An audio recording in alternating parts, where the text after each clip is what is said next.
जय हिंद दोस्तों, क्या हाल है आप सभी के। तो स्वागत है आपका एक और नई वीडियो में एक और इम्पॉर्टेंट क्वेश्चन के साथ। ये क्वेश्चन बहुत बहुत बहुत ज़्यादा इम्पॉर्टेंट है क्योंकि ये क्वेश्चन, इस टाइप का क्वेश्चन किसी भी बोर्ड से हो आप 100% है कि आपको 12th में ये क्वेश्चन मिलेगा ही मिलेगा। इसकी गारंटी है, पक्का ये मिलेगा ही मिलेगा। इस क्वेश्चन का लिखित रूप से मैं गारंटी पर लिख के देख सकता हूँ, ठीक है। तो ये क्वेश्चन बहुत ज़्यादा इंपॉर्टेंस रखता है कि ये क्वेश्चन आपको आता हो, क्योंकि ये मैक्सिमम मार्क्स कैरी करेगा अपने साथ। क्योंकि क्वेश्चन थोड़ा लेंदी भी है, थोड़ा कैलकुलेटिव भी है, इस वजह से गलतियां होने के चांसेस भी ज़्यादा रहते हैं। तो ये बात ज़रूरी है कि आप इस टाइप के क्वेश्चंस की प्रैक्टिस बहुत ज़्यादा कर लो, ताकि कैलकुलेशन मिस्टेक ना हो, क्योंकि ज़्यादातर लोगों को प्रॉब्लम कैलकुलेशन मिस्टेक्स में ही होती है। तो यहाँ पर हम लोग दो चीज़ें सीखने वाले, एक तो XYZ की वैल्यू कैलकुलेट करना विद मैट्रिक्स मेथड, ठीक है। मैट्रिक्स मेथड से XYZ की वैल्यू कैलकुलेट करने को कहा जाता है, और इसमें ही हम लोग A इनवर्स भी निकालते हैं विद एडजॉइन मेथड। तो दोनों चीज़ें एक दूसरे से कंबाइंड हैं। अगर हम एडजॉइन मेथड से A इनवर्स निकालना जानते हैं तो उसके बाद छोटी मोटी चीज़ें जो बचती हैं XYZ को कैलकुलेट करने के लिए, उसके लिए हमें मल्टीप्लिकेशन भी थोड़ा सा पता होना चाहिए कि मैट्रिक्स मल्टीप्लिकेशन क्या होता है, कैसे होता है, ठीक है। उसके बारे में मैं डिटेल वीडियो बना चुका हूँ। अगर आप मैट्रिक्स मल्टीप्लिकेशन सीखना चाहते हो तो मेरी फर्स्ट वीडियो आप देख सकते हो। फर्स्ट वीडियो में मैंने मैट्रिक्स मल्टीप्लिकेशन ही बताया है, बहुत ईजी मेथड से बताया। आप देखोगे एक ही बार में समझ में आ जाएगा, कोई भी मल्टीप्लिकेशन आ जाएगा, आराम से कर लोगे। हो पाएगा या नहीं हो पाएगा मैट्रिक्स मल्टीप्लिकेशन, वो भी आपको उससे पता चल जाएगा, ठीक है। तो शेयर कर दी वीडियो ना, कि कहना पड़ेगा, ठीक है, कर दी ना। शेयर कर देना वीडियो को जिन्होंने नहीं किया है, और लाइक तो कर ही देना। अभी नहीं करना तो लास्ट तक करके जाना, ठीक है। तो देखो ये क्वेश्चन थोड़ा टाइम लेने वाला है, तो कुर्सी की बेटियां बांध लीजिए। चलिए फिर देखते हैं इस क्वेश्चन को। तो देखो यहाँ पे हमें क्या करना है, XYZ की वैल्यू निकालने के लिए जो कॉन्सेप्ट होता है यहाँ पे, कि हमारे पास एक A मैट्रिक्स होगी, एक X होगा, और इक्वल में B मैट्रिक्स होगी, ठीक है। तो AX और B का मतलब यहाँ पे क्या है, तो जैसे A मैट्रिक्स का मतलब उसमें मल्टीपल्स लिखे जाएंगे XYZ के। तो जैसे यहाँ पे 5 2 5 हो गया, देन -1 3 -2 हो गया, देन 4 5 और 6 हो गया। ये एक मैट्रिक्स। X मैट्रिक्स में जो वेरिएबल्स हैं जिनकी वैल्यू हमें फाइंड आउट करनी है, जैसे XYZ है यहाँ पे, उन वेरिएबल्स को लिखना है। इक्वल में B मैट्रिक्स, तो B मैट्रिक्स हमारी होती है जो कि इक्वल में नंबर लिखे हुए हैं, वो भी एक कॉलम मैट्रिक्स की तरह लिख दिया जाएगा, ठीक है। अब इनमें X की वैल्यू कैलकुलेट करने के लिए बेसिकली हमें क्या करना पड़ता है कि इसमें A इनवर्स B करना पड़ेगा। मतलब अगर हम A को उधर भेजेंगे तो A इनवर्स हो जाएगा, इस तरह से समझ लो। या हमने A इनवर्स का दोनों तरफ मल्टीप्लाई किया, इधर A और A इनवर्स मिलके I हो गए, I मतलब 1, तो वो गायब हो गया, और इधर A इनवर्स B हो गया, ठीक है। तो इसमें कन्वर्ट करना पड़ता है, तब हम X की वैल्यू बता सकते हैं। A इनवर्स पहले निकालेंगे, A इनवर्स में B का मल्टीप्लाई करेंगे, और मल्टीप्लाई करने के बाद कंपैरिजन करके XYZ की वैल्यू हमें आसानी से बता देना है, ठीक है।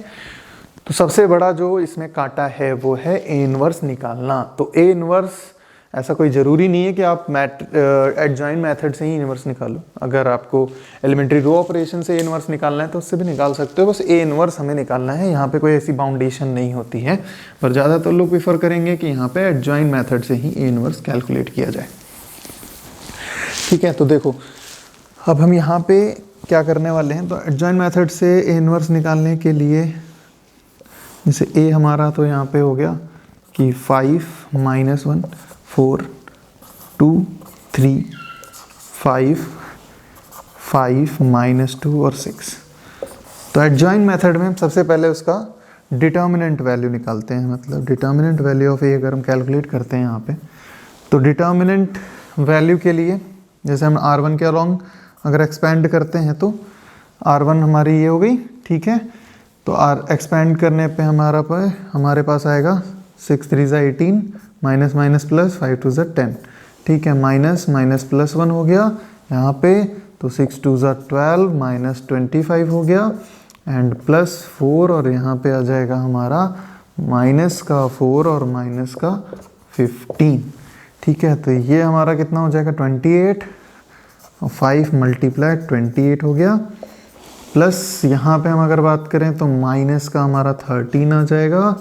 यहाँ पे अगर हम बात करें तो माइनस का 19 इंटू 4, तो 4 इंटू प्लस का 4 इंटू माइनस 19। ठीक है, कुछ इस तरीके से मल्टीप्लाई कर देते हैं। 5 ऐसे 14 हो गया हमारा, 5 टू 10 14, मतलब यहाँ पे 140 आ गया, माइनस 13 और माइनस 76। तो अगर हम इनको ऐड करते हैं, क्या आएगा ऐड करने पे? 51 आएगा। बोलो सही है? 51 ही आएगा। कोई गलती, कोई दिक्कत? बोलो सारी चीज़ें सही हैं? हाँ बिल्कुल सही है। ठीक है, तो यहाँ पे 61, हाँ ठीक है, कोई दिक्कत नहीं है।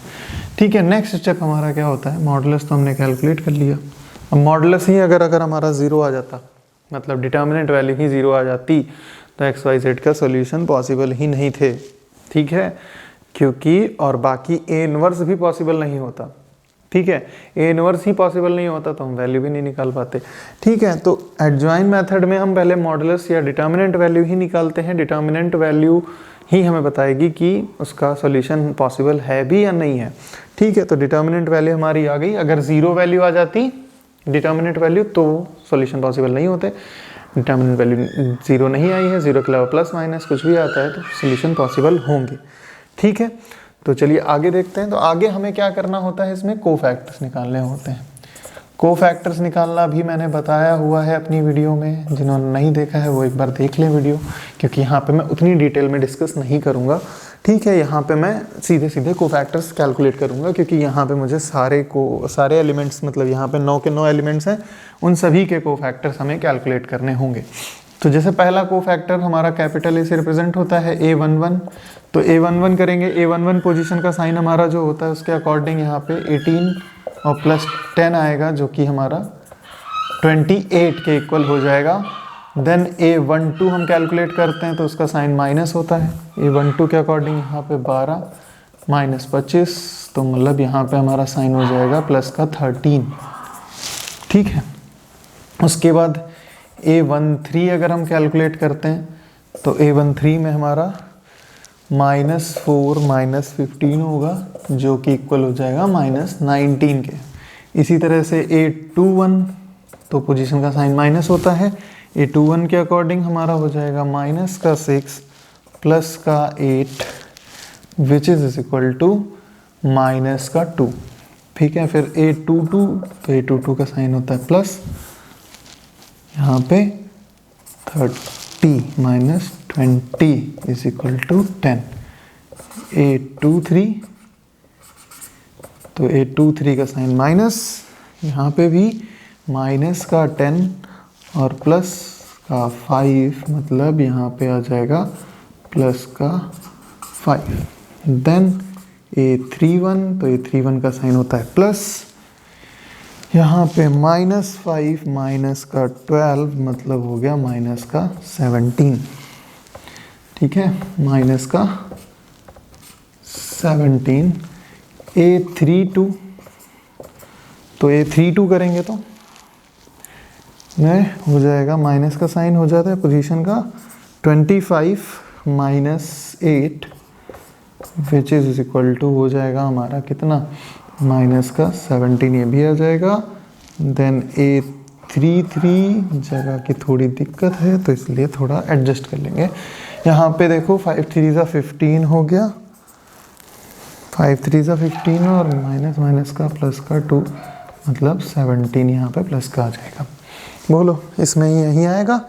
कैलकुलेशन मिस्टेक किसी से भी हो सकती है, तो इस बात का ध्यान रखिएगा। कैलकुलेशन है तो आराम से करो। कोफैक्टर्स अगर नहीं है पहले पता, तो पहले कोफैक्टर्स देख लेना, वीडियो देख लेना, आराम से समझ लेना किस तरह से कैलकुलेट किया जाता है, वैसे ही कैलकुलेट करो आराम से। कोई जल्दबाजी नहीं है, जल्दी के चक्कर में अगर गलत कर दिया तो सत्यानाश हो जाएगा। तो इससे अच्छा है धीमे करो पर सही करके आओ। ठीक है, तो ध्यान रखना जरूरी है। अब इसके बाद देखो, कोफैक्टर से एक मैट्रिक्स बनेगी हमारी, जो कि हम मान लेते हैं कि C है। ठीक है, C के इक्वल है, तो वो मैट्रिक्स हमारी हो जाएगी क्या, 28, 13, -19, -2, 10, 5, -17, -17, +17। ठीक है, ये कुछ इस तरह से आई। अब इसमें देखो क्या करना है, ए इनवर्स क्या होता है। देखो ए इनवर्स से पहले हमें एडजॉइन निकालना है, तो एडजॉइन ऑफ ए जो हमारा होगा वो सी के ट्रांसपोज के इक्वल होता है। तो सी का ट्रांसपोज अगर हम लिखें तो वो क्या हो जाएगा, ट्रांसपोज में क्या करते हैं, ट्रांसपोज में क्या करते हैं, रो को कॉलम्स में या कॉलम्स को रो में बदल देते हैं। तो क्या हो जाएगा, 28, -2, -17, 13, 10, -17, -19, 5 और 17। ठीक है, ये हो जाएगा एडजॉइन। अब यहाँ से ए इनवर्स, तो ए इनवर्स हमारा कुछ इक्वल होता है 1/mod A एंड एडजॉइन ए। ठीक है, अब अगर यहाँ पे हम करते हैं तो 1/51 और साथ में आ जाएगा हमारा एडजॉइन ए की वैल्यू। तो एडजॉइन ए हमारा जो जैसा है वैसा का वैसा यहाँ पे लिख देना है आपको, बस कुछ इस तरीके से, कोई दिक्कत नहीं होगी। ठीक है, अब देखो अगर हमसे ए इनवर्स पूछा जाता एडजॉइन मेथड से, या कोई भी मेथड अगर नहीं मेंशन करते तो एडजॉइन से भी कर सकते हो, तो आपको सवाल यहाँ से शुरू करना पड़ता, ए हमें गिवन होता और यहाँ पे ख़त्म हो जाता हमारा काम। ठीक है, तो हमें इतना काम करना पड़ता और बस ए इनवर्स हमारा काम ख़त्म हो जाता। पर अगर वो XYZ ऐसा क्वेश्चन देते हैं तो ए इनवर्स निकालने के बाद हमारा क्या, हमें क्या ज़रूरत थी, देखो x की वैल्यू हमारी ए इनवर्स b के इक्वल होती है। तो अगर हम x लिखें तो वो हमारा है XYZ। ए इनवर्स लिखें तो 1/51 और यहाँ पे है 28, -2, -17, 13, 10, -17, -19, 5, 17 और यहाँ पे है हमारा b जो कि है 5, 2, -1। ठीक है, पर क्या करना है, बस अभी मल्टीप्लाई करना है। ठीक है, मल्टीप्लाई करना है, तो मल्टीप्लाई करने के लिए मैंने क्या बताया था, बाद वाले मैट्रिक्स के कॉलम को उठाना है और उठा के क्या करना है, इसके ऊपर लिटा देना है आके। अब इसको उठाएंगे, इसके ऊपर लिटाएंगे, बराबर से लिटाओगे आके तो 5 इसके ऊपर आ जाएगा, 2 इसके ऊपर आ जाएगा, -1 इसके ऊपर आ जाएगा। बोलो आएगा कि नहीं आएगा, आएगा तो बस 1/51 उसी तरह लिख दो बाहर। यहाँ पे हम 5 से 28 में मल्टीप्लाई करेंगे तो आएगा 140, -4 +1 इतना आया। सेम चीज़ नीचे करो 5 के साथ तो 65, 2 का 10 से हुआ तो प्लस का 20, माइनस +17। ठीक है, ये हो गया -+17। नीचे किया तो -95, प्लस का 10 और -17, कुछ इस तरह से आएगा। अब देखो यहाँ पे अगर हम करते हैं माइनस,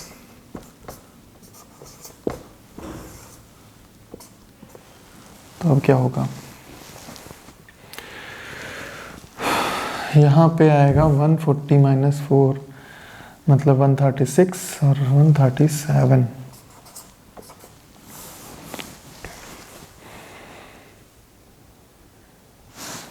कुछ गड़बड़ हुई है क्या, चलिए एक बार और देख लेते हैं। 65 और 20, 65 और 20 85 हो गया, ये तो 102 आ जाएगा, माइनस का 95 ये भी माइनस का 102 आ जाएगा। दिक्कत इसमें है कुछ,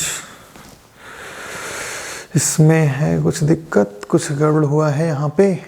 क्या गड़बड़ किया मैंने, कुछ तो है गड़बड़ दया, क्या गड़बड़ हुई है। 5 8 जा 40, 5 2 जा 10, 140 तो आएगा, बस सही है। तो यहाँ पे माइनस का 2 ही था। ओके, गलती कहाँ पे हो गई? यहाँ पे हो गई। ये 17 था ना भैया, भूल गए, यहीं पे गड़बड़ हुआ। तभी तो कहें कुछ ना कुछ तो गड़बड़ है भैया दया। तो 136 यहाँ पे हो जाएगा 153 आएगा यहाँ पे, ठीक है। 153 आएगा। अब 153 आएगा। अब देखो 1/51 या 51 से अगर हम डिवाइड करते हैं अंदर, इसका मतलब तो डिवाइड ही है। डिवाइड करोगे तो यहाँ पे क्या आ जाएगा? यहाँ पे थोड़ा मैं इधर दबा के लिख देता हूँ, अब समझ लेना। देखो यहाँ पे क्या हो गया? यहाँ पे 3 आएगा, यहाँ पे 2 आएगा, यहाँ पे -2 आएगा। बोलो यही आएगा। किसके इक्वल आएगा? XYZ के। तो बस जब कंपेयर करोगे तो सीधे सीधे हमें दिख रहा है क्या कि x की वैल्यू 3 है, y की वैल्यू 2 है और z की वैल्यू -2 है। ठीक है। तो देखो मुझसे भी थोड़ी सी गलती हो गई ना, ऐसे किसी से भी गलती हो सकती है। तो इसलिए भैया थोड़ा संभल के आराम आराम से चलो। जब लंबा रास्ता चलना है ना, इतना लंबा रास्ता चलना है, तो इतना लंबा रास्ता चलना है तो थोड़ा आराम आराम से चलो ताकि गलती ना हो। क्योंकि इतने लंबे रास्ते पे गलत चलने के बाद वापस नहीं आ पाओगे, दोबारा से टाइम नहीं दे पाओगे क्योंकि इतना टाइम नहीं होगा। तो इसलिए भैया आराम आराम से लगाना है। इस क्वेश्चन में आपने ए इनवर्स भी निकालना सीखा with adjoin method and XYZ के कुछ वैल्यूज विद मैट्रिक्स मेथड भी सीखा। दोनों चीज़ें हैं, दोनों चीज़ें बहुत इंपॉर्टेंस रखती हैं। खासकर यूपी बोर्ड वालों तो ध्यान रखना, ये क्वेश्चन 8 नंबर में मिलेगा। यूपी बोर्ड वालों ध्यान रखना, 8 नंबर में गारंटीड 8 नंबर में लिखा हुआ मिलेगा। अगर पेपर पलट के पहले ही देखना जाके, वहाँ पे 8 नंबर में ये क्वेश्चन तुम्हें लिखा हुआ मिलेगा XYZ का, इस टाइप का। ठीक है। तो इसलिए वहाँ पे प्रिपेयर रहना। और ए इनवर्स भी निकालने को आ जाएगा ये 5 नंबर में। ठीक है। और ISC वालों के लिए 6 नंबर है। ठीक है। ये 6 नंबर वाला क्वेश्चन है ISC वालों। तो इसलिए भैया सभी लोग प्रिपेयर रहना। CBSE वालों में भी आता है, ऐसा मत सोचना भूल गए। ठीक है, भूले किसी को नहीं है, उनमें भी आता है। तो बड़े मार्क्स ही कैरी करता है अपने साथ। ठीक है। तो मतलब आधा दर्जन तो कम से कम दिलवाएगा, किसी में भी होगा। मतलब चाहे किसी भी बोर्ड की बात कर लें, 6 तो मिलेंगे ही, 6 मार्क्स का तो ये होगा ही होगा। और बाकी यूपी बोर्ड में थोड़ा सा 8 नंबर में दे देते हैं। ठीक है, 8 नंबर का क्वेश्चन आ जाता है, तो वहाँ पे भी ये कंफर्म मिलेगा। ठीक है। तो समझ में आया क्वेश्चन वीडियो? ठीक है। क्वेश्चन बहुत इंपॉर्टेंस रखता है, ये बात ध्यान रखना। मैं बार बार बोल रहा हूँ कि सर भैया बार बार बता रहे हैं, भैया बार बार इसलिए बता रहे हैं क्योंकि भैया बहुत ज़रूरी है क्वेश्चन। उनको बता रहे हैं जो अभी तक सोते रहे हैं ना, अभी तक रिलैक्स थे। आज भूकंप आया होगा थोड़ा सा जब डेट शीट सुनी होगी। ठीक है।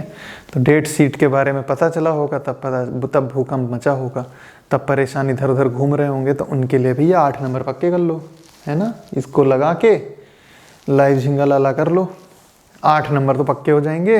बाकी इसी तरह से और भी बताएंगे। ठीक है। जो पिछले वीडियो भी बनाए हैं वो भी इम्पोर्टेंस रखते हैं, वो भी लगाते रहना। हमारी बात मानते रहना, भला हो जाएगा, पक्का भला हो जाएगा। ठीक है। डरने का नहीं है, बस लगा लेना। अभी भी मक्कारी मत करना कि रहिंदो कल लगाएंगे, ये नहीं करना। प्रैक्टिस कर लेना अच्छे से। गलती हो सकती है, हमसे हो गई, तुमसे भी हो सकती है। ठीक है। तो फिर आई थिंक आपको वीडियो समझ में आया होगा। तो समझ में आया है तो भैया लाइक कर दो, कमेंट में लिख भी दो समझ में आ गया भैया, अब कर लेंगे, है ना। तो अपने भैया को बता भी दो कि हाँ भैया समझ में आया, तो कुछ फीडबैक तो मिले। ठीक। तो ऐसे ही और वीडियो बनाएंगे हम, और इम्पोर्टेंट बताएंगे आपको। कुछ कॉन्सेप्ट वाले वीडियो भी बनाएंगे ताकि कोई भी, क्योंकि हर एक कैटेगरी में तो नहीं मिलेंगे क्वेश्चन ना जो जिस टाइप के रिपीट होते हों, तो वहाँ पे कॉन्सेप्ट का क्लियर होना ज़रूरी होता है। तो कुछ कॉन्सेप्ट के क्वेश्चन भी रहेंगे, बाकी जो इंपॉर्टेंस रखते हैं वो मैं बताते रहूँगा साथ ही साथ हर एक चैप्टर से। ठीक है। तो चलिए फिर मिलते हैं नेक्स्ट वीडियो में, तब तक के लिए बाय बाय।